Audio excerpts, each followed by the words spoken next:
Olá, sejam todos muito bem-vindos à plataforma do Núcleo de Estudos de Direito Constitucional do Programa de Pós-Graduação em Direito da Universidade Federal do Maranhão. Hoje receberemos aqui na nossa plataforma, para essa live de hoje, a professora doutora Maria Célia Del Duque, que irá conversar conosco sobre o tema crise sanitária e impactos no desenvolvimento nacional. A professora doutora Maria Célia Del Duque, ela é doutora em saúde pública pela USP, com pós-doutorado em direito pela Universidade Cantábria, na Espanha, é uma pesquisadora consagrada, é pesquisadora titular aposentada da Fundação Oswaldo Cruz, em Brasília. Ela já coordenou inúmeros programas e inúmeras atividades, devendo destacar aqui o Programa de Direito Sanitário. É editora científica de revistas reconhecidas na comunidade científica, exemplo da revista Cadernos Ibero-Americanos de Direito Sanitário, e integra também várias entidades, não somente nacionais como internacionais, podendo destacar a European Association of Health Law. Seja bem-vindo, professora Maria Célia Del Duque, à plataforma do Núcleo de Estudos de Direito Constitucional. Estamos muito felizes com a sua participação. Eu agradeço imensamente a oportunidade de conversar com você. Muito obrigada, professor Paulo Roberto, do Núcleo de Estudos de Direito Constitucional da Universidade Federal do Maranhão. Tenho muito apreço por essa cidade e por essa universidade, onde eu tenho grandes amigos. Pois bem, professora, nós vamos discutir um tema que nós não gostaríamos de estar discutindo, que é um tema da pandemia, que tem causado inúmeros transtornos, inúmeros problemas, não somente para o Brasil, como também para o mundo. Uma primeira impressão sua nesse desdobramento da pandemia, porque ela ainda está acontecendo e no Brasil assumiu uma fase muito dramática, muito grave. Quais são os principais impactos na área jurídica que a senhora percebe em decorrência dessa pandemia? Sem sombra de dúvidas, professor, nós estamos vivendo a maior crise sanitária da história da humanidade, né? Nós não esperávamos que, de repente, um coronavírus, que é um vírus já conhecido há longo tempo, aparecesse com essa nova conformação e causasse tantas mortes e tantos estragos de uma forma tão rápida. Então, nós estamos vivendo essa crise, que acaba transformando-se também numa crise social, numa crise econômica, crise pessoal, etc. Eu tenho acompanhado, tanto na área do direito quanto na área da saúde pública, os impactos dessa pandemia que nós estamos vivendo, né? E sem prever uma evolução, porque esse coronavírus, esse novo coronavírus, ainda está sendo conhecido pelos pesquisadores e nós não nos permite ainda prever como que vai evoluir esse novo coronavírus daqui para frente. Então, assim, todas essas relações locais, nacionais e até mundiais têm sofrido o impacto dessa doença, né? Que é extremamente contagiosa. Nós estamos aí vivendo, basta ligar a televisão, que a gente vê, não apenas no Brasil, como na maioria dos países, nós estamos vendo como é letal esse vírus, né? E estamos fazendo esforços, né, especialmente governos do mundo todo, fazendo esforços no sentido de suspender impostos para a importação de insumos, para produzir vacinas, produzir novos medicamentos, um aporte de recursos enorme para promover novas investigações, novas pesquisas, para a produção de novos fármacos ou novas aplicações de antigos medicamentos, como a hidroxicloroquina e ivermectina, que tem sido usado, mas de um modo off-label, né? Não temos ainda pesquisas recentes que mostram a eficácia desses medicamentos para a doença COVID, né? Parece-me que hoje saiu o primeiro artigo científico demonstrando com metodologias randomizadas, né, que isso a ciência dá muita importância aos estudos randomizados, informando que a ivermectina sim, eficaz, né, no tratamento preventivo da Covid. Então, assim, eu acho que a partir de agora, de hoje, nessa publicação, os preconceitos com a ivermectina, que hoje o registro que nós temos da ivermectina é para tratamento, outros tratamentos que não coronavírus, né? Então, isso também pode acontecer. Os países também têm demonstrado, os governos do mundo todo têm demonstrado muito interesse na isenção de impostos, né, para a importação de insumos para a produção de vacinas, mas, sem sombra de dúvida, a desestruturação econômica dos países, eu acho que é a face mais devastadora dessa doença, professor. Pois bem, professora, todas as consequências, que é o objeto principal aqui da nossa discussão, esses impactos, obviamente, em decorrência da doença, os impactos sociais, os impactos econômicos, e tudo isso vai acarretar consequências ao tecido social, ao amálgama do tecido social, impactos no mundo jurídico, seja numa esfera que nós podemos chamar internacional, de direito internacional, como no âmbito interno. No âmbito internacional, a senhora, numa conversa preliminar, antes de nós colocarmos a live no ar, já me falava de uma certa solidariedade entre os países. Mas o que a senhora consegue antever em termos de acordos, tratados, convenções internacionais após essa pandemia do coronavírus? A senhora percebe algum futuro normativo diferente em relação ao direito sanitário? Qual será o papel da própria Organização Mundial de Saúde, doravante, frente a essa pandemia altamente desafiadora? E completando, eu sei que a pergunta é ampla e complexa, mas eu posso retomar alguns pontos desses. Em relação aos estados nacionais, principalmente aos estados federados, vamos nos ater ao Brasil. O Brasil não enfrentou de forma muito equivocada esse problema? Não houve uma falta de sintonia, algo que foi desviado por interesses políticos, quando a questão mais importante seria a questão sanitária? Como foi construída, na sua perspectiva, uma resposta jurídica, quer dizer, por meio da legislação, para esse problema? A senhora considerou adequada ou não? Eu considerei adequado, principalmente em vista do ineditismo da situação.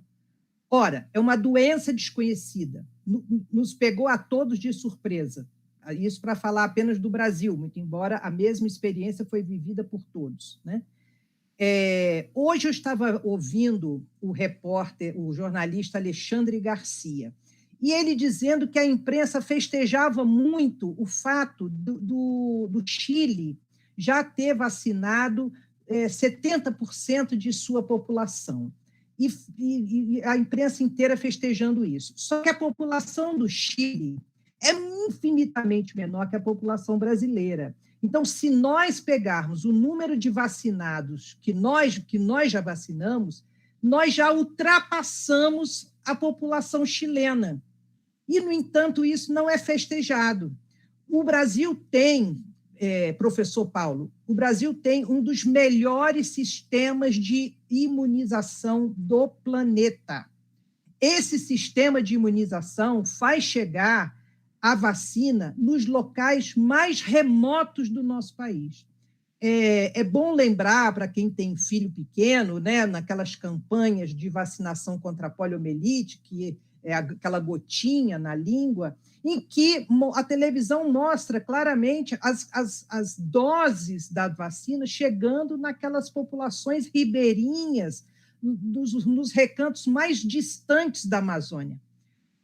Isso tudo é graças ao nosso Plano Nacional de Imunização, que já existe há muito tempo no Ministério da Saúde e que vem sendo aplicado agora também. Nós temos 2 vacinas aí à nossa disposição, outras vacinas virão, mas cada uma dessas vacinas necessita um tratamento especial, professor Paulo. Tem vacinas, por exemplo, que elas precisam ser mantidas a 70 graus negativos. Ora, será que o Brasil tem condições de adquirir milhares e milhares, milhões de doses dessa vacina que precisa ser armazenada a 70 graus negativos e distribuí-la por esse território imenso que nós temos? Acho que não. Acho que não temos essa tecnologia e poucos países têm essa tecnologia. Nós temos hoje a Coronavac, que é uma vacina construída numa lógica antiga, uma tecnologia antiga, que é o vírus atenuado, e isso eu não estou falando porque sou experiente no assunto, eu estou falando por leituras que fiz, porque minha formação é jurídica, eu não falo com essa autoridade toda, não sou médica, mas é feita com vírus atenuado. O grupo da Anvisa, um grupo de inspetores internacionais da Anvisa, e isso é o governo brasileiro agindo, foi à China examinar o laboratório onde é fabricada a vacina Coronavac. E voltaram de lá muito bem impressionados com a qualidade e a segurança da produção dessa vacina. Hoje é a vacina, eu acho que mais largamente aplicada à população brasileira. Também a vacina Oxford, que recebemos bastante doses da Índia, né, onde é fabricada essa vacina, que tem uma outra tecnologia diferente da Coronavac, mas também exige 2 doses. E hoje os insumos para a produção dessa vacina chegam no Brasil, vão direto para a Fundação Oswaldo Cruz, que também é uma instituição de governo, pertencente ao Ministério da Saúde, para produzir, eu acho que, de doses por semana, para atender a demanda nacional. Nós não somos apenas o Brasil a comprar vacinas no mercado internacional, todos os países do mundo, neste exato momento, estão comprando vacinas para atender essa demanda de sua população. O número de laboratórios fabricantes dessa vacina com registro na Anvisa ainda são poucos, né? Não vamos jamais permitir que uma vacina sem o aval da nossa Agência Nacional de Vigilância Sanitária entre no país. Isso eu defendo como um direito sanitário de todos nós. Nós temos que exigir que essas vacinas sejam registradas na nossa agência que regula isso. Enfim, eu vejo com bons olhos, né? Eu tendo a não dar ouvidos à imprensa que dispara medos, desinformação e faz um uso político de uma crise sanitária deste tamanho. Professora, de qualquer modo, nós vivemos uma crise dramática e observamos no dia a dia da população. A população brasileira é uma população onde incide um alto índice de desigualdade social, e também nós temos observado as estatísticas, inclusive as estatísticas governamentais, confirmam os altos índices de mortalidade. E os cientistas chegam à constatação de que se outras medidas adotadas, inclusive em outros países, tivessem sido tomadas pelo governo federal, nós poderíamos ter um número menor de mortes. A senhora não acha possível uma responsabilização do governo federal diante desse tipo de comportamento frente a essa pandemia? Eu acho que o Ministério da Saúde, que é o principal órgão nessa crise sanitária, tem atuado com bastante responsabilidade. Eu não vejo dessa forma, como uma omissão do governo, uma omissão do Ministério da Saúde diante de algo tão grave. É certo que nós temos uma população extremamente carente, uma população de miseráveis, né, que precisam do atendimento. Agora, eu gostaria de ressaltar uma coisa, professor Paulo. Nós temos algo que nenhum outro país tem. Nós temos o Sistema Único de Saúde. E eu não estou sendo aqui romântica, né? A professora falou que tem o SUS. O SUS funciona, sim. Se essas vacinas estão acontecendo hoje, é graças ao SUS.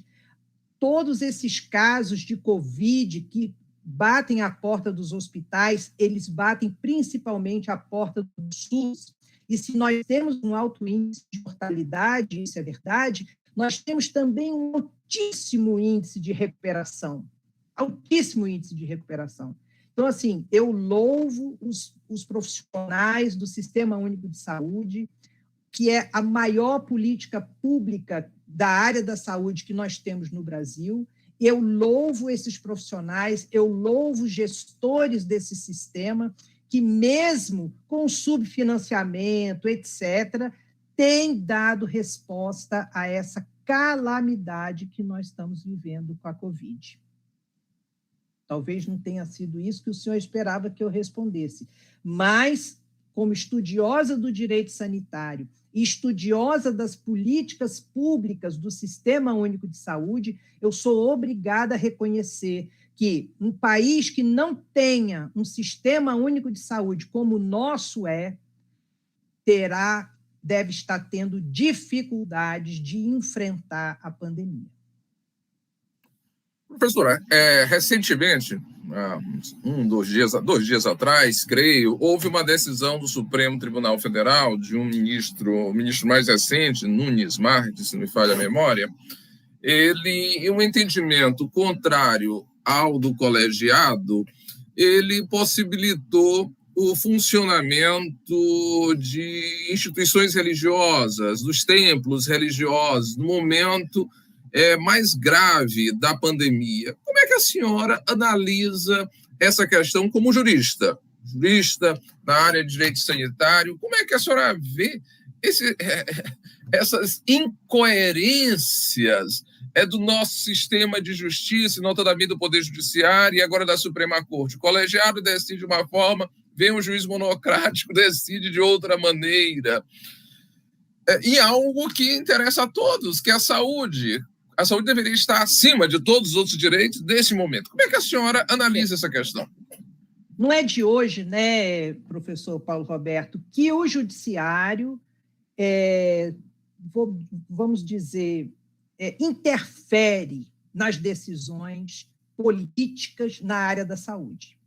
A judicialização da saúde é um fenômeno que já completa, salvo engano, quase 20 anos.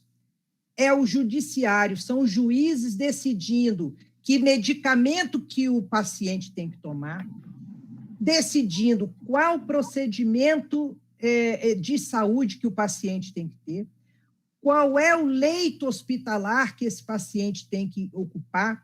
São decisões que não cabe a um juiz, não cabe ao Poder Judiciário, porque o Poder Judiciário não tem ferramentas para analisar a política, a gestão da saúde no país, especialmente a hospitalar. Me causa estranheza o Judiciário, por exemplo, decretar lockdown. Decretar lockdown porque um determinado partido político ou mesmo o Ministério Público solicitou o lockdown e o Judiciário vai e concede o lockdown. Que conhecimentos epidemiológicos, de medicina e etc., têm esses juízes para decretar uma decisão de afastamento assim radical, nesse afastamento social radical, conhecido como lockdown?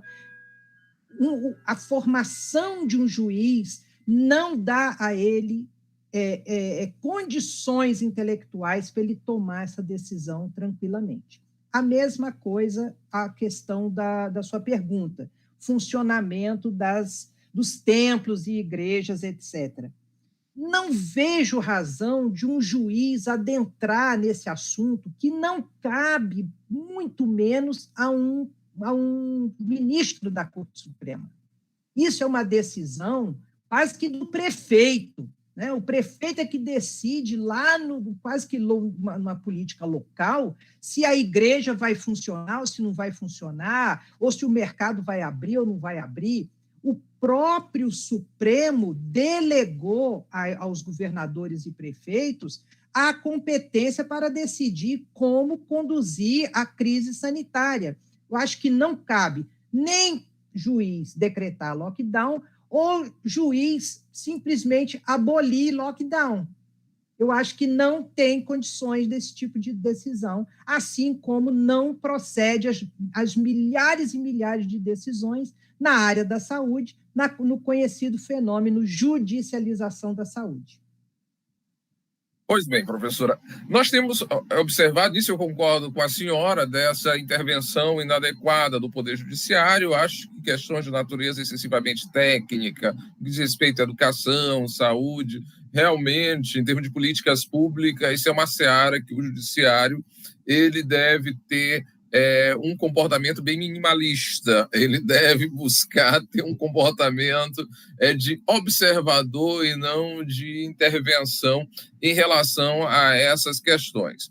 De qualquer maneira, em relação à delegação do Supremo, eu creio que o desenho constitucional estabeleceu essa atuação conjunta aí das três esferas. Mas a senhora não acha que apesar desse desenho constitucional, os políticos continuam tumultuando o processo, porque ora o judiciário se posiciona como não deveria, ora atores do poder executivo são contra ou a favor de lockdown, quando deveria se manifestar isso seriam as secretarias de saúde, o Ministério da Saúde, embasados, obviamente, em relatórios científicos, em orientações científicas. Nós estamos passando um processo de politização completa de um fato que é dramático para toda a população. Disse bem, politização do judiciário. Estamos vivendo exatamente isso. A respeito do lockdown, alguns países têm aí adotado lockdown nacional. A Alemanha, por exemplo, adotou o lockdown nacional, tanto que recentemente, acho que semana passada, a primeira-ministra veio a público pedir desculpas, porque foi convencida de que o lockdown não traria melhorias nos índices de contaminação e morte. Na França, o presidente francês também já sinalizou que vai baixar o lockdown nacional, mas nós não estamos falando de países federalistas, né? A França é um Estado único. Num sistema federalista, é exatamente isso que acontece. Na saúde está prescrito que o sistema de saúde prescreve isso. Tem as condições locais, as condições estaduais e a condição nacional.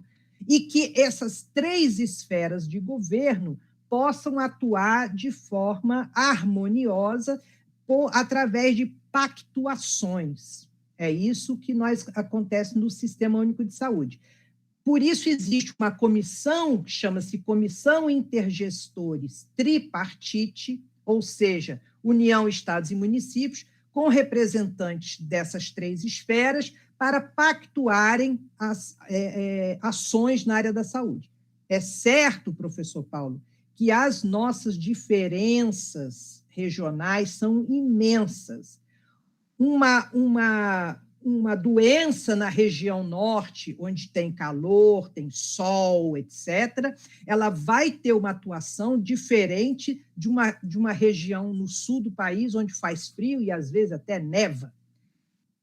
Por isso que eu acho que essas decisões políticas de que rumo tomar na questão política sanitária deve, de fato, ficar na discricionariedade de seus presidentes.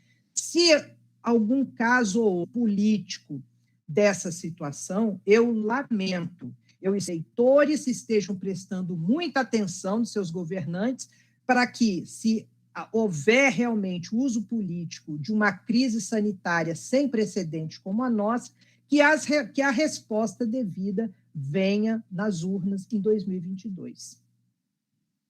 Professora, nós tivemos uma grande pandemia. É claro que nós tivemos outras depois da pandemia de 1918. Então, inclusive, mais recentemente, ali nos primeiros 10 anos já dos anos 2000, aí, considerando 2000, 2008, eu creio, mas foi uma pandemia cuja repercussão, de longe, não se equipara a esta iniciada ano passado. Foi H1N1. Isso, exatamente.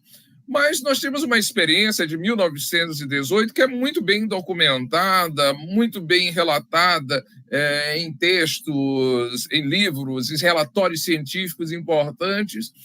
Nós não aprendemos nada com a pandemia de 1918, inclusive várias recomendações. Eu fui ler várias coisas sobre a pandemia de 1918, várias das recomendações que hoje estão sendo postas eram as mesmas postas em 1918. O que aconteceu?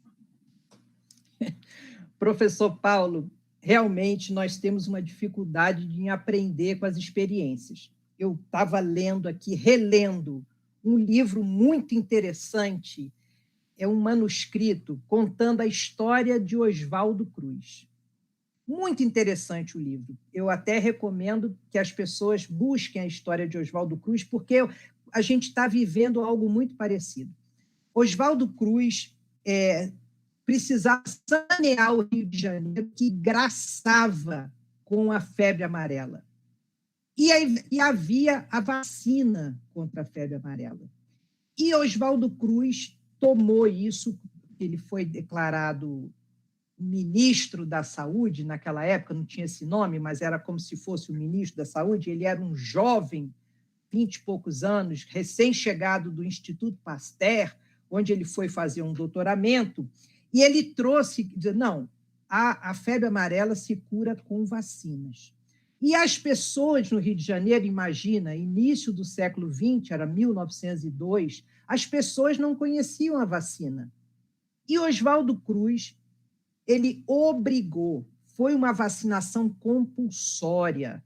Os agentes de saúde entravam pelas casas adentro e vacinavam as pessoas à força. Você imagina o Estado entrando na sua casa sem permissão e enfiando no seu braço uma agulha e introduzindo no seu organismo um líquido que ninguém sabia o que era.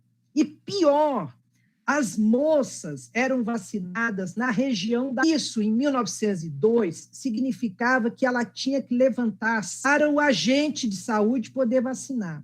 Enfim, houve uma revolta no Rio de Janeiro, revolta da vacina. As pessoas foram com paus e pedras para o meio da rua, acusar o Oswaldo Cruz, muitos parlamentares, dentre eles Rui Barbosa, então, no Parlamento Brasileiro, foi à tribuna falar mal de Oswaldo Cruz, porque ele estava trazendo uma novidade para conter a febre amarela. Se ele não saneasse o Rio de Janeiro daquelas pragas todas que viviam, nós não teríamos as condições econômicas de progredir no país com a vinda de mão de obra estrangeira, que nós éramos totalmente dependentes de mão de obra estrangeira. Nós estamos vivendo algo muito parecido, muito parecido. Nós estamos diante de uma pandemia, somos todos ignorantes.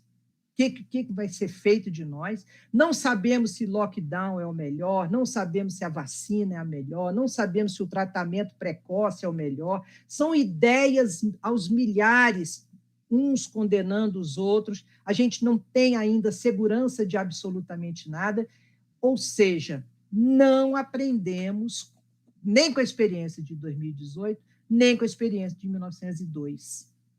Mas um aprendizado ele ficou, da importância da vacina, a importância das novas descobertas na medicina. Isso ninguém pode negar que todos os medicamentos, as tecnologias médicas, elas contribuíram para o avanço do processo civilizatório, para a melhoria da qualidade de vida. E nós estamos vivendo hoje um fenômeno de estupidez, de ignorância, que são esses movimentos anti-vacina, baseados em teorias da conspiração e outras loucuras que trazem consequências dramáticas. Como é que a senhora vê essa questão da obrigatoriedade da vacina, esses movimentos de ignorância anti-vacina? A senhora percebe, há elementos no nosso ordenamento jurídico suficientes para compelir todas essas pessoas a estarem devidamente vacinados para não colocarem em risco os seus semelhantes? Eu sou a favor da obrigatoriedade da vacina, mas não da compulsoriedade da vacina. São coisas distintas. Professor Paulo Roberto, o senhor está congelado. Fica tranquila, professora, vai funcionando, fica tranquila. Uma coisa é a obrigatoriedade, outra coisa é a compulsoriedade. Eu não quero, por exemplo, viver o que as famílias lá em 1902 viveram, ver suas casas invadidas e vacinados à força. Mas eu entendo, por exemplo, que eu só posso viajar para determinados países se eu tiver uma vacina em dia de febre amarela. Então, se eu quero viajar, eu sou obrigada a tomar a vacina. Existem formas e formas. Eu quero matricular meu filho numa escola pública, a escola pública exige carteira de vacina atualizada para essa matrícula. Isso é uma forma de obrigar o cidadão a se vacinar. É diferente de ser compulsório, porque eu tenho o direito de não querer matricular meu filho na escola pública, eu vou matricular na escola privada, que não me dá a mesma exigência. Eu não sou obrigada a viajar para países onde me exige uma vacina. Então, eu acho que, no caso da vacina, e eu sou uma defensora da vacina, eu a vida inteira tomei minhas vacinas, vacinei meus filhos, estou vendo meus netos sendo vacinados, eu sou fã da vacina. E essa modinha de não vacinar, isso surgiu nos Estados Unidos. Um determinado cidadão que fez lá uma pesquisa, ele foi o único que fez essa pesquisa, com metodologias, inclusive, questionáveis, e que ele dizia que as vacinas acabam produzindo doenças mentais, especialmente eu esqueci agora, ele correlacionou vacinas com... Autismo, por exemplo. Autismo entre elas, né? Bom, isso ganhou uma notoriedade danada, num princípio apenas naquelas comunidades mais alternativas que se negavam a vacinar os filhos, e isso ganhou uma proporção mundial, né? Eu sei que Portugal, por exemplo, voltou a ter casos de sarampo, o que é uma doença que já estava erradicada do planeta. Alguns casos também em países da União Europeia em que de paralisia, né? E a doença de paralisia infantil já foi erradicada também do planeta. Então, por que essas doenças estão voltando? Porque não se vacina mais ou é simplesmente a evolução da doença que se apresenta assim? É caso de se pesquisar e responder a essa questão, né? Pois bem, professora. Eu queria agora tocar numa questão de âmbito internacional. Como é que a senhora vê a Organização Mundial de Saúde? Qual o futuro do direito sanitário? A organização, na minha percepção, é muito importante. Obviamente, é necessário que se tenha uma atuação global para casos de pandemia. Como é que a senhora está verificando, vendo a Organização Mundial de Saúde? Qual seria a sua opinião para aprimorar a Organização Mundial de Saúde? Qual o seu posicionamento em relação aos organismos regionais sanitários? Enfim, como é que a senhora vê esse modelo de proteção sanitária no mundo? Eu acho que a OMS, a Organização Mundial de Saúde, sai menor desse episódio da pandemia, né? Num primeiro momento, mais desinformou do que informou. Informações contraditórias, informações sem base científica. Houve muita crítica à OMS, de todos os países do mundo. Agora estão tentando voltar ao rumo normal do que se espera de uma organização mundial desse porte para orientar os países ao tratamento dessa pandemia. Mas ainda é bem acanhado esse papel, né? Então, eu acho que a OMS, ao final dessa pandemia, eu acho que vai, de fato, sofrer alguma alteração na sua estrutura, no seu funcionamento, na sua direção. Alguma coisa vai acontecer com a OMS. E, obviamente, as estruturas regionais, no nosso caso aqui, a OPAS, né? Professora, além dessa questão, como é que a senhora vê hoje o futuro do direito sanitário no Brasil? Até alguns anos atrás, não se falava em direito sanitário, ouvimos falar em direito civil, penal, processual penal, administrativo, enfim. A emergência desses chamados novos direitos é algo bastante recente. Qual é o quadro do direito sanitário hoje e quais foram as grandes contribuições do direito sanitário? Eu sei que a senhora é um dos principais nomes do direito sanitário no Brasil. Quais foram as principais contribuições do direito sanitário para enriquecer e esclarecer esse debate sobre a pandemia que nós estamos vivendo? Eu acho que o direito sanitário vem se colocando cada vez mais como uma disciplina autônoma, que deve ser estudada, deve trazer para si mais pessoas para pensar, a fim de fazer uma massa crítica sobre esse direito sanitário. O direito sanitário no Brasil, especialmente, tem um papel importantíssimo nessa questão da pandemia, no sentido de conscientizar as pessoas dos seus direitos à saúde, né? É direito de informar, ter informação correta do que está acontecendo. Nisso, eu acho que nós não estamos obtendo uma informação dura, correta, concreta, baseada em ciência, etc. Nós não temos tido isso. Eu acho que é um papel do direito sanitário obrigar esses canais de informação a, de fato, informar esse cidadão pelo direito que ele tem à informação correta.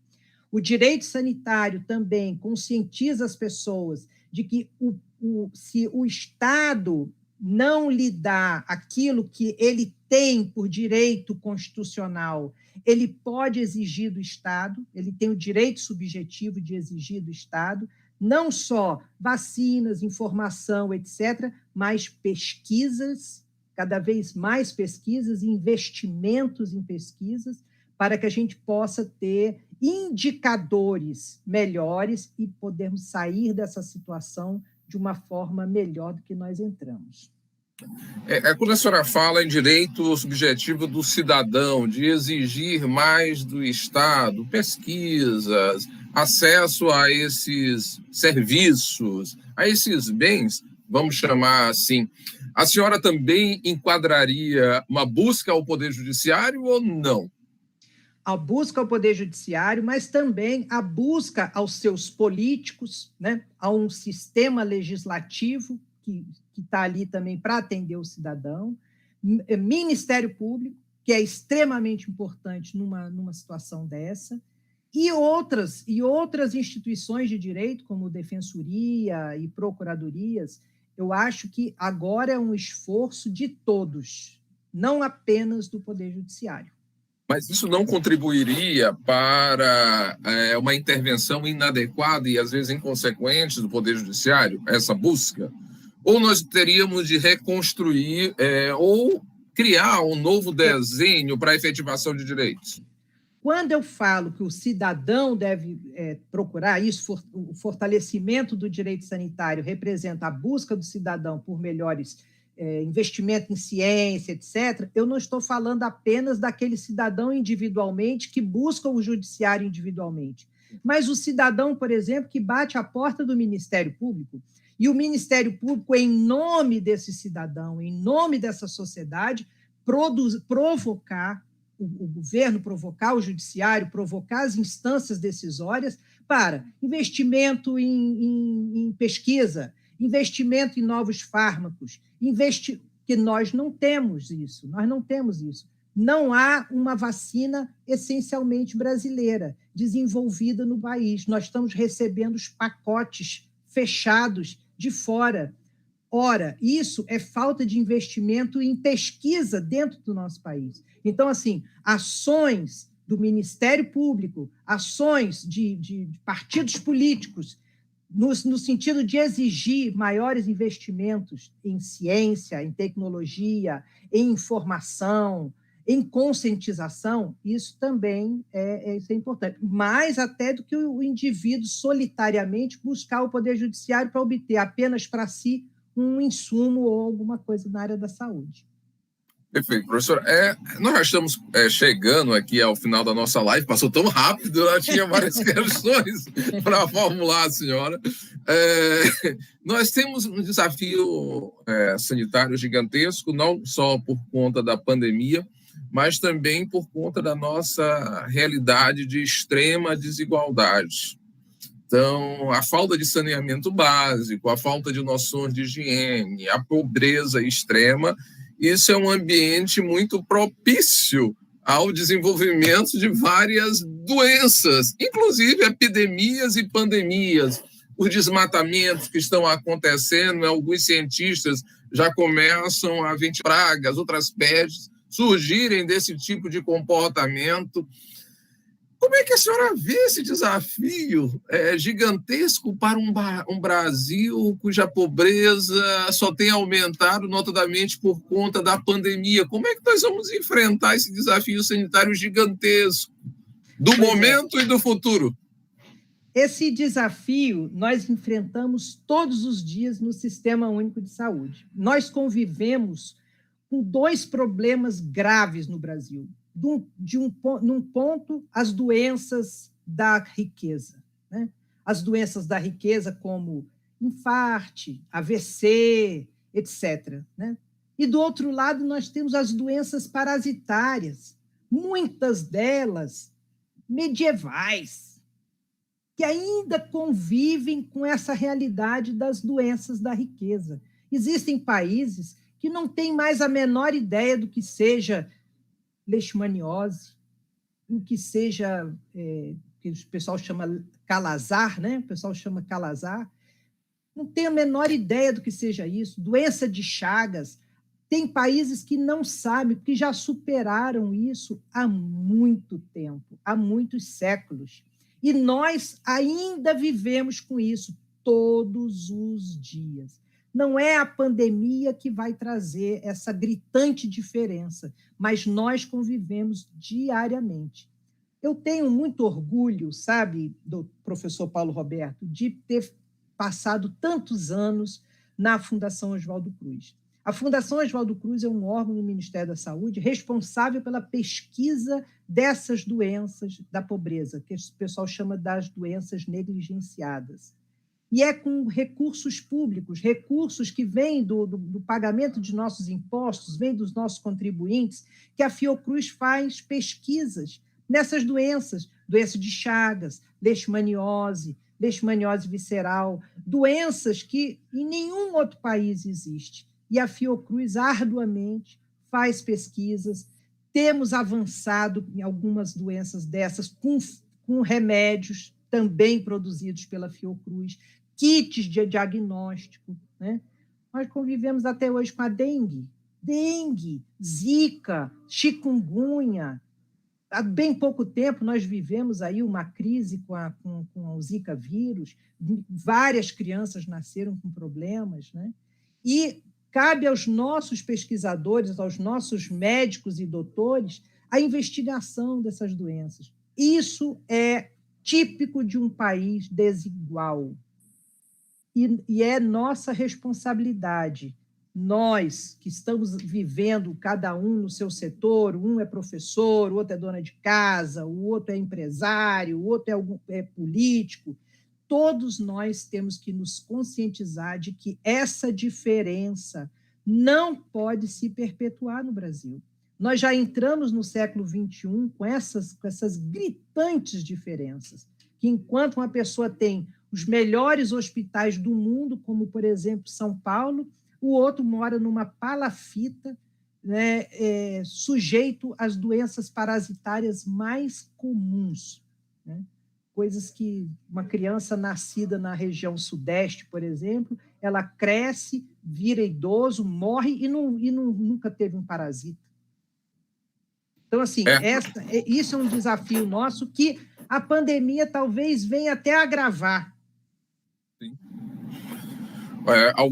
Alguns relatórios que eu tenho observado, nós talvez tenhamos regredido mais de 20 anos em relação a vários indicadores. É realmente lamentável. Professora, eu gostaria muito de continuar essa nossa agradável conversa aqui, mas nós temos um limite.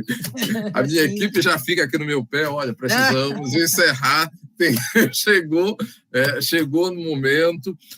Nós temos realmente grandes desafios pela frente. Eu só peço que as autoridades efetivamente investam naquilo que é essencial para o país. Ciência e tecnologia, nós não seremos absolutamente nada, notadamente no século XXI. Já estamos muito atrasados. É verdade. Eu queria agradecer enormemente a sua boa vontade e generosidade, aceitar o nosso convite para participar aqui de mais uma live do Núcleo de Estudo de Direito Constitucional da Universidade Federal do Maranhão.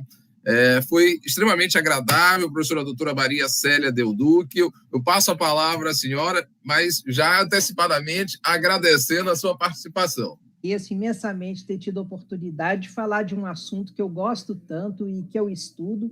Desculpa se eu falei demais, como eu sou professora, eu falo sem parar. E muito obrigada, professor Paulo Roberto, doutor Paulo Roberto, pela oportunidade de poder falar um pouco aos seus alunos, aos colegas aí da Universidade Federal do Maranhão, especialmente do Núcleo de Estudos de Direito Constitucional. Um grande abraço. Grande abraço, professora, muito obrigado. E um abraço a todos os que nos prestigiaram. Até a próxima.